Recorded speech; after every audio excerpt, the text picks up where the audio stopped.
एक मोठी पण येते भाजपनी गुगली टाकली आणि त्यामध्ये विधान परिषदेसाठी अनिल परब आणि विधानसभेसाठी विजय वडेट्टीवारांचं नाव आहे. कॅमेरा आहे.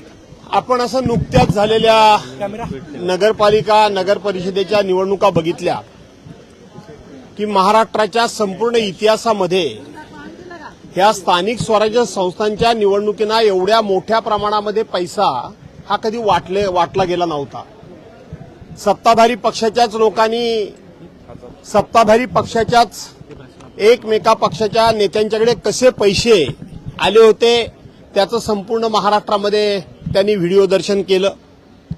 आपण पाहिलं असेल की एक मंत्री कॉटवर हातामध्ये शिगाड घेऊन बसलेत, टॉवेलवर आहेत, बाजूला बॅगा उघड्या पडल्यात त्याही आपण बघितल्या.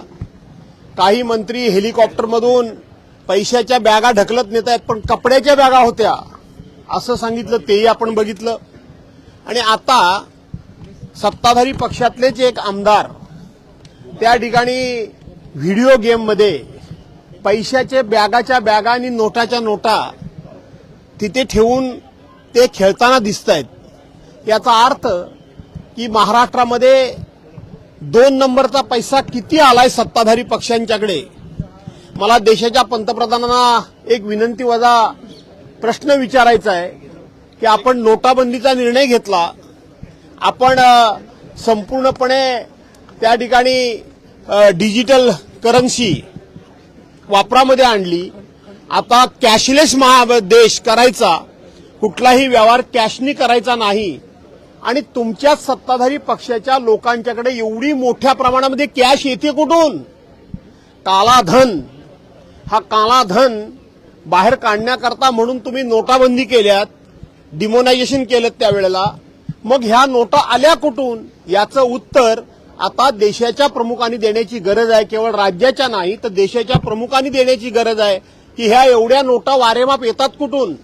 आणि म्हणून ज्या वेळेला काळा पैसा बाहेर काढण्याकरता म्हणून आम्ही 1000च्या 2000 रुपयाच्या नोटा बंद केल्या म्हणून सांगितल्या, त्याच वेळेला देशामध्ये काही लोकांना संशय आला होता की 1000-2000 रुपयाच्या नोटा बंद करण्याचं नाटक केलं जाईल आणि प्रत्यक्षपणे या देशामध्ये प्रचंड प्रमाणामध्ये हा पैसा हा बाहेर येईल आणि तो आता यायला लागलेला आहे. गुलाबराव पाटील यांनी म्हटलं होतं की नगरविकास खात्यामध्ये माल आहे, त्याच्यानंतर हा कॅश कार्ड घोटाळा अंबादास दानवेंनी ट्विट करत पोस्ट केलेला आहे. असं आहे की ते काय बोलतात काय नाही बोलतात याच्यामध्ये त्यांना कुठल्याही प्रकारचा विधिनिषेध राहिलेला नाही, कोणाची भीती राहिलेली नाही. सामाजिक बांधिलकी आणि समाजाचं एक प्रकारचं जे बंधन असतं नैतिकतेचं, ते नैतिकतेचं पूर्णपणे अधप्पन झालेलं हे सरकार आहे आणि म्हणून अशा प्रकारची वक्तव्य सातत्यानं सरकारी पक्षाकडून येत असतात. मांडला जाणार कारण अशा प्रकारे सत्ताधारी आमदार पैशांसोबत त्याचा व्हिडिओ समोर येतो. आमदार अशा प्रकारचा सभागृहामध्ये विषय मांडण्यापूर्वी राज्याच्या मुख्यमंत्र्यांनी त्यांना क्लीन चिट दिलेली आहे की नाही माहिती घेतलीत का? कारण असे विषय चर्चेला येण्यापूर्वी राज्याचे मुख्यमंत्री प्रत्येकाला क्लीन चिट देऊन मोकळे होतात, प्रत्येक गुन्हेगाराला पाठीशी घालण्याचं काम करतात, प्रत्येक अत्याचाराला त्या ठिकाणी कुठल्याही प्रकारे अत्याचार झालेला नाही असं म्हणून एक प्रकारे तपास यंत्रणेच्या तपासावर ते बंधनच घालतात, किंबहुना समोरच्या माणसाला ते पूर्णपणे क्लीन चिट देऊन तो तपास भरकटवायचा प्रयत्न करतात.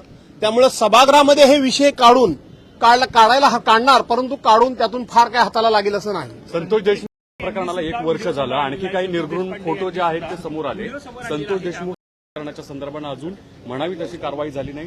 असं आहे की संतोष देशमुखांची ज्या निर्घृणपणे ज्या निर्दयपणे झाली त्याच वेळेला आम्ही सांगितलं होतं की हा सगळा तपासाचा फार्स केला जाईल, कारण सत्ताधारी पक्षाच्याच एका नेत्याच्या भोवती त्यावेळेला आरोपाची राळ उठली होती. सत्ताधारी पक्षातल्याच मंत्र्याला याच प्रकरणामध्ये एकदा राजीनामा द्यावा लागला होता आणि ज्या वेळेला सत्ताधारी पक्षाच्या मंत्र्यांना राजीनामा देऊन त्यांच्या भोवती संशयाचं धुकं आणि संशय निर्माण झाला होता, त्याच दिवशी संतोष देशमुखांना न्याय मिळणार नाही, नैसर्गिक न्याय होणार नाही, सत्तेच्या दबावाखाली जे आहेत ते सुटतील हे आम्ही तेव्हाच सांगितलं होतं. आणि म्हणून अजून कृष्णा आंधळे नावाचा आरोपी सुद्धा सापडलेला नाही. विजय वडेट्टीवार यांना विरोधी पक्षनेतेपद दिलं जाईल अशी चर्चा सुरू झाली आहे. तुमचा पाठिंबा असेल का त्याला? काय तुम्ही देणार आहात का?